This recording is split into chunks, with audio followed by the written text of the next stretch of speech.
It's my pleasure to welcome you here today for our graduates, for the families that are here with them to celebrate their achievements. For each of us, I think it's a great day to celebrate, to enjoy, to commemorate what's gone past and to look forward to what's to the future. And so I would welcome you to hopefully enjoy this ceremony. We'll make it efficient but also enjoyable, and then we'll regress to the Owen Graduate School for some additional celebrations. So I hope you'll join us in all those events. We always have the pleasure of inviting a distinguished business person, a leader, to our graduation ceremonies to give us perhaps a perspective on their industry or their achievements, or maybe on some issues of life and what they've learned along the way that might be beneficial for all of us to listen to and heed. And it is my great pleasure today to introduce Kent Thiry. Kent is the chairman and CEO of Davita. He's been chairman and CEO since 1999, starting with a company that was weeks away from bankruptcy. It was being sued by its shareholders. It was being investigated by the government. And through, I'm sure, an incredible amount of hard work and team effort, Davita was turned into a $6.5 billion kidney care company with 35,000 teammates across the nation, strong clinical outcomes, and a stock that's risen from $2 to $85 a share. One that was just named to Fortune's Most Admired Companies for the 6th year in a row. But that's not why Kent's here. Prior to Davita, Kent was CEO of Vivra and Vivra Specialty Partners, and he cut his teeth in business and healthcare working for Bain as a consultant. And he also had the opportunity to work with Mitt Romney and Meg Whitman along the way. But that's not why he's here either. What makes Kent Thiry and Davita unique isn't really found on a balance sheet. Davita was founded on being a community first and a company second. If you ask Kent his business card, it won't take long to notice that his title is Mayor of the Davita Village. The people of Davita have credited a truly distinctive culture that competes relentlessly and innovates successfully, but above all, celebrates and honors noble human behavior. Kent will tell you, you get most out of your honoring others most, and Davita rewards profit, but also honors noble human behavior. That's why every Davita earnings call begins with an overview of clinical outcomes and how Davita has improved the lives of its 125,000 patients before discussing earnings and revenue. And it's why the top awards bestowed by teammates upon the fellow teammates are things like for integrity, accountability, and continuous improvement among the company's other core values. And that's why Ken's here, to discuss how being a successful business person in a business world takes more than just being a success in the marketplace. Please join me in welcoming Kent Thiry.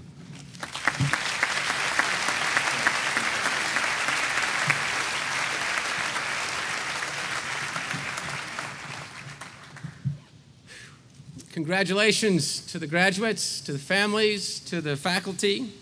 It is an incredible honor for Davita and for me to be here speaking to an audience like you at an occasion like this.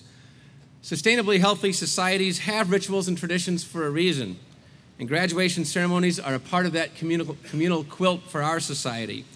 And just as is the case with other rituals, their significance is pretty much what people choose to make it. You can choose to make Thanksgiving a time of true Thanksgiving and go around the dinner table and have each person, people of all ages, talk about what they're most thankful for, or not. You can choose to honor your country on July 4th by attending a parade or planting a flag, or not. Socrates opined that the unexamined life is not worth living. Rituals and traditions are society's way of encouraging members to step back from day-to-day life and reflect on important stuff: faith, family, values, citizenship, purpose, whatever. So I encourage you each to make a conscious decision about how you treat today.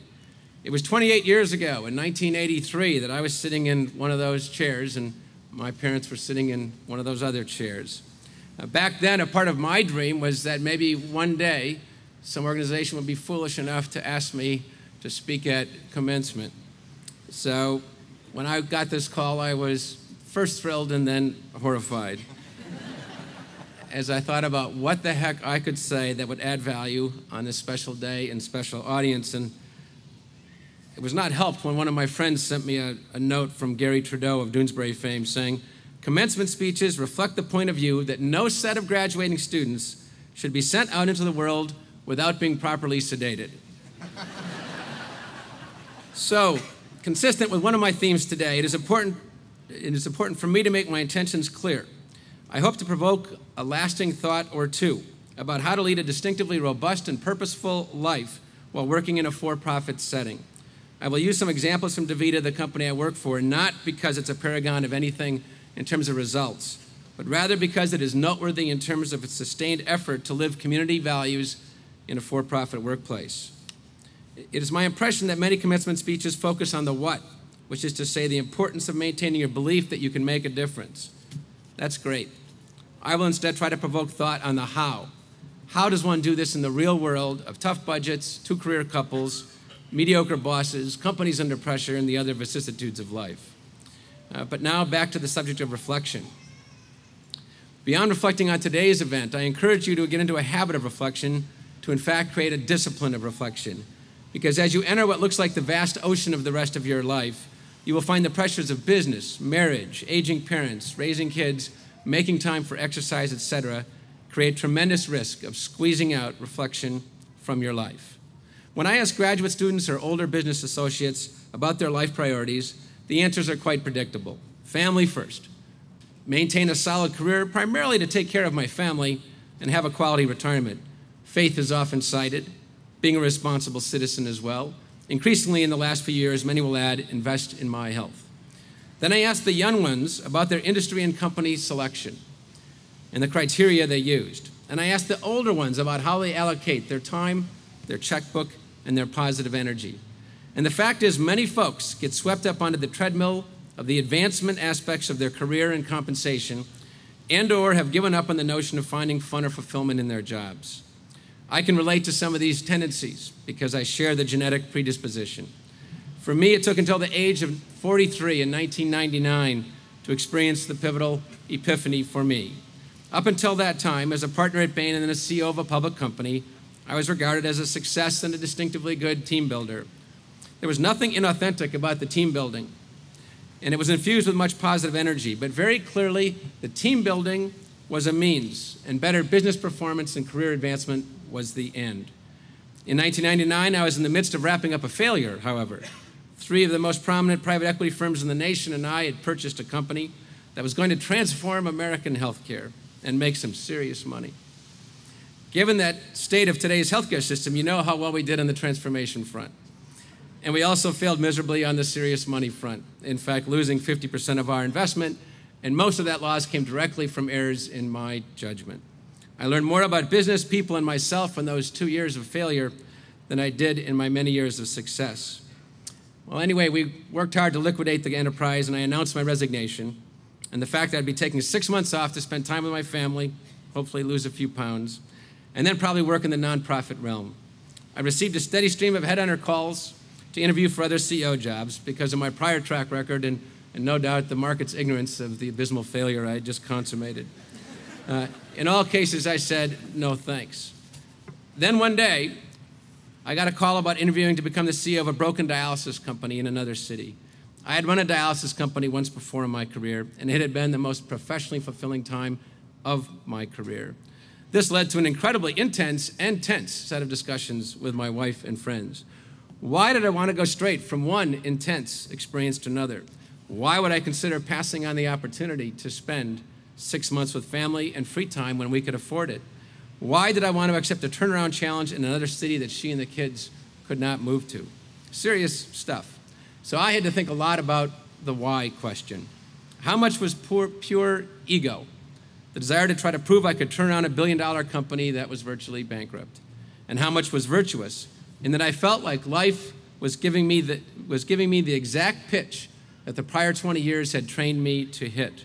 The opportunity to take a company with 10,000 employees that were called then, over 90% of them wage earners, and attempt to create a special place to work, to grow, and to serve. The only problem was the team was bankrupt, under investigation, being sued, and it was an away game. What seemed like a decision-making burden at the time turned out to be a great gift, because for the first time in my professional life, I really had to figure out what my purpose was, since the trade-offs were so extreme. The result was I took the job with a stronger sense of purpose than any job I had ever taken before. For the first time, the means and the end would be reversed. Instead of team building and culture building being the means and healthy profits the end, the reverse would be true, meaning healthy profits, still necessary, would be the means, and a better working environment would be the end. From this foundation emerged the concept of creating a sustainably healthy community at work, of being a community first and a company second, a community that just happens to be organized in the form of a company. A healthy community, just like many others people experience with their church, their military unit, their sports team, or their neighborhood. We came to call it the Davita Village, and my title is the mayor. We actually make decisions based on the village metaphor and according to the mission and core values of the village, highly imperfectly, of course, but highly human as well. When I first went to the board of directors and announced that we should call ourselves a village, you can imagine it was not a very good meeting. Once they recovered from their initial shock, the comments went along the lines of, the mission and value stuff we could deal with, but now you have really lost it. They were worried that the community metaphor would lead to our then 11,000 or so teammates, and now 35,000, to have unrealistic expectations about compensation and benefits, to pay inadequate attention to performance and results. And they also wondered whether I personally had lost a sense of my fiduciary responsibility to shareholders. Our experience has proved the opposite, because people understand that companies need to have profit, just like they understand that their community needs to have jobs. And just as they're willing to pay taxes to their community, they're willing to pay the tax of profit to shareholders if there is a fair deal, if there is mutual caring, if there is transparency, and if there is a sense of mutual loyalty and community responsibility. Now back to the means and end things. If you actually looked at the sort of stuff I did back when team building was the means and healthier profits was the end, and compared it to the stuff we do now when profit is the means and a healthy team is the end, there's a lot of overlap in the activities, a lot. But there's an incredible difference in the texture of those activities, an almost palpable difference in intentionality, philosophy, and secular spirituality. So what I submit for your consideration is to force yourself to be very clear on your ends and means, and to be very honest in what your life says your priorities are, as opposed to what your mouth says. But to be clear on your means and ends is one thing. To figure out how to pull off an idealistic notion in a relentlessly real world is quite another. So at Davita, we resolved to declare our intention and just start doing stuff to stumble in the direction of creating a community. I still remember many of the difficult days in those early years when I'd stand before a group of managers from around the country, talk about the dream of building a special place to work, a community in fact, and how we would build the greatest dialysis company the world had ever seen. I could tell that about 2/3 of the people in the room thought it was superficial blather at best and a naive, manipulative attempt at the worst. There were nights I would go up to my hotel room after a group event and just cry for feeling embarrassed at how poorly the message was received by so many. If I had not had to be so explicit taking the job with my wife, my friends, and myself, I'm sure I would have given up. As the first couple of years went on, however, I became increasingly struck by how people at all income levels, at all education levels, of all ethnicities and personalities want to be a part of a real team, a citizen of a real community. Not a team focused only on taking a corporate hill, but a team that wanted to help each other live better lives while taking the corporate hill, and to grow personally and professionally along the way. And the incredible allegiance to core values most people were willing to live up to if the mission was sincerely and competently respected. But unless the leadership sincerely followed through and tried to make that broader life agenda central to work, it would not happen. So we started incorporating the mission and values into every job interview across our then 450 locations and now 2,000. We included a mission values section into every annual executive performance review. We started doing more profit sharing with frontline teammates than any other healthcare service company we know. We established scholarships for the kids of our citizen teammates. We established village service days to facilitate our teams doing good works in their community. We established Voice of the Village calls, wherein about 2,500 different teammates every 8 weeks get on one phone call and get to ask questions of the senior executives and see how they answer. And at our most sacred events and rituals each year, as the dean indicated, we honor those individuals who are role models for our mission and values, not those who make the most money. Some stuff worked, some stuff failed, but what every effort demonstrated was our intention. So I ask you to consider the notion of using your business, your company, your job as a vehicle for your values, to bring that notion into the forefront of your thinking. Whatever form that might take, the Davita examples are just one way. But at work, you will have this amazing concentration of talent, administrative infrastructure, intensity, relationships, life events, continuity, and thousands of hours of time. It is horrifying to contemplate all that potential for good laying dormant and focused on only the narrower sense of a job and a company trying to make a profit, especially when doing good and being good is positive sum, not zero sum. So I ask you to consider the notion of not just trying to be a business leader, adept at leading people to notable capitalistic victories, but rather a life leader, meaning someone who does well according to the conventional capitalistic scoreboard, but goes beyond this to create places to work where people get fulfillment and growth, not just a paycheck. A workplace that adds social value to the community, not just taxable value to the tax base. What advice might I give to someone who is considering the quest of being a life leader? First, I offer that advice not as someone who claims to be a strong practitioner, and if there's some Davita people in the crowd, they will attest to that, but rather one who claims to be a strong and serious student of long standing on this issue. Second, I would observe that this is not a skill to be developed. It's not a set of techniques to be adopted. While growing your management skill is a business thing, so for that you set out to learn more about business. Growing yourself as a leader is a human thing, and for that you must set out to learn more about humans, starting with yourself. So here are 6 thoughts about becoming a life leader. Number 1, do it at work. This does not have to be about mobilizing charitable works outside the office. It can be focused entirely on creating a value-based community spirit within the workplace. You can create a place where each individual learns more about their behavioral strengths and weaknesses, making them better spouses and parents at the same time. Number 2, speak your dreams. If you do not, there is no chance that you will hold yourself to them with the same rigor. And there is no chance that others will be inspired by your taking the risk and then do the same. No one climbs a mountain accidentally. You simply must begin with the end in mind. Number 3, just as beauty is in the eyes of the beholder, leadership is in the eyes of the led. It does not matter one bit what you think of yourself as a leader. You are the leader other people experience you to be. And unless you can give voice to your weaknesses out loud and in front of others, using exactly the same language that others are using at the water cooler when they're there without you, then you are not fully ready. I asked our board of directors to commission an annual 360 review of me, where an outside consultant interviews all the people I work with, and my weaknesses are written up and shared publicly. I've stood on a stage in front of 2,500 Davita teammates going over some embarrassing weaknesses. Because how can you possibly expect the people who work for you to grow unless you demonstrate your striving to do the same thing? And both me and the company get scored every year on how well we are living the core values. Number 4, intentionality rules. People can smell your intentions, and whether or not you're spouting corporate values or team pitter-patter, primarily as a mechanism for persuading them to pursue a business objective, or whether it reflects any caring about them. Number 5, don't wait. It is easy to fall into the pattern of saying, I will wait until I'm a vice president before I will try to change this.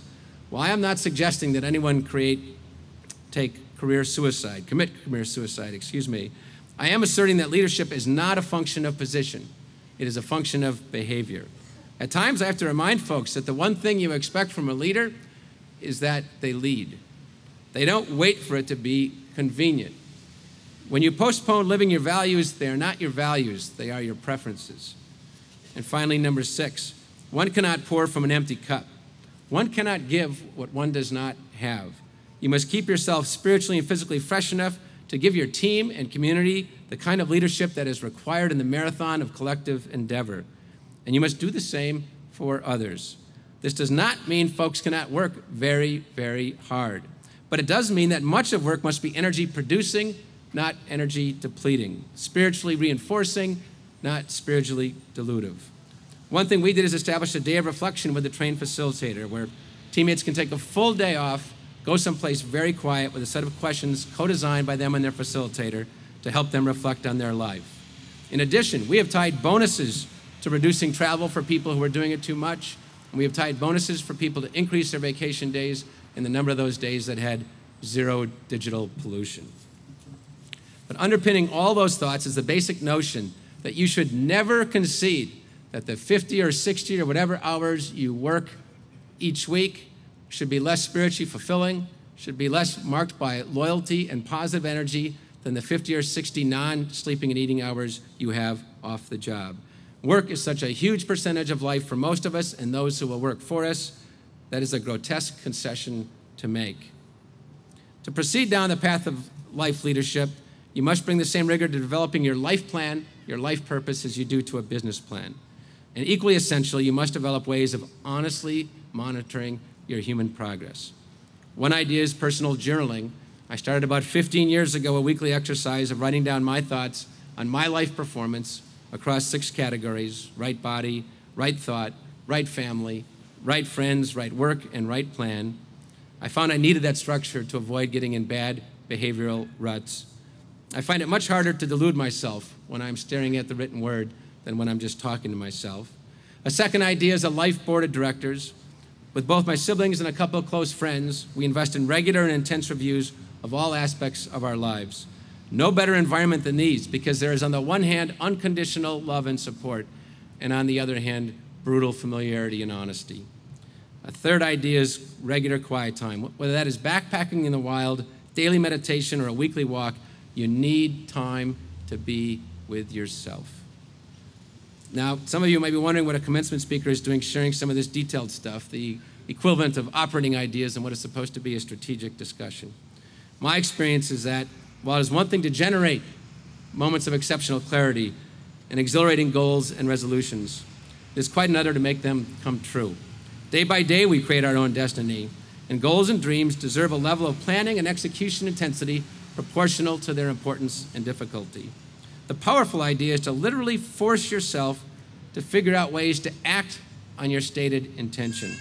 Some of the steps may seem way too pedestrian, but let's remember that the most beautiful cathedral started with someone digging a hole and someone laying a few bricks.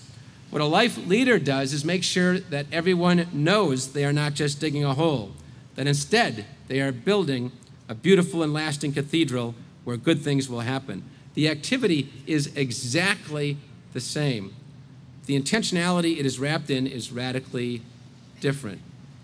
One of the most specific ideas that may have broad application for many of you over the next 20 years is simply making sure your workplace can provide a systematic safety net for lower-paid teammates who experience a tragedy with financial implications. One of our first village programs was the Davita Village Network. For many of our teammates, there is no safety net when disaster strikes in the form of an illness, a fire, a death, an accident, and the local teams are too small to fill the gap. Up steps the Village Network, whereby we use the infrastructure of business to weave our 2,200 locations into a nationwide safety net, and where when a teammate takes an after-tax dollar out of their pocket to help another teammate in need, we take an after-tax dollar out of the company profits to match it. And I'll provide you with just one example. We had a teammate, lower-paid teammate, a 4-year-old daughter, suffered a grand mal seizure. She was a single mother with no additional income. Her life was in a terrible spot. The Davita Village Network came to the rescue, and she sent the following note to the village, addressed to the village.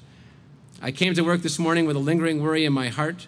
Ever since my daughter Emma has been in the hospital, I have been afraid. Afraid of it happening again to her.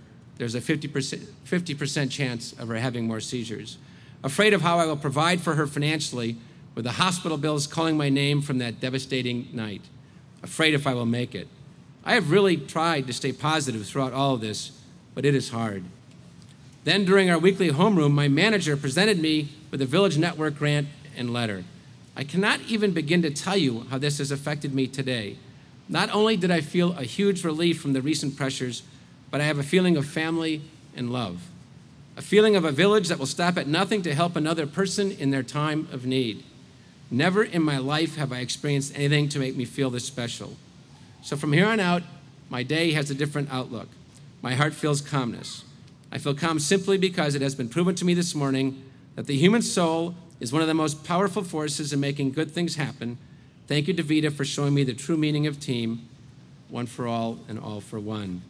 So that was clearly a good thing, but that is not the point. My point is, if every company each of you worked for the next 30 years did this sort of thing systematically, methodically, thoroughly, instead of an ad hoc reliance on someone local getting excited, then the world would be at a better place, and all teammates would feel better about their role in the community and your company's role.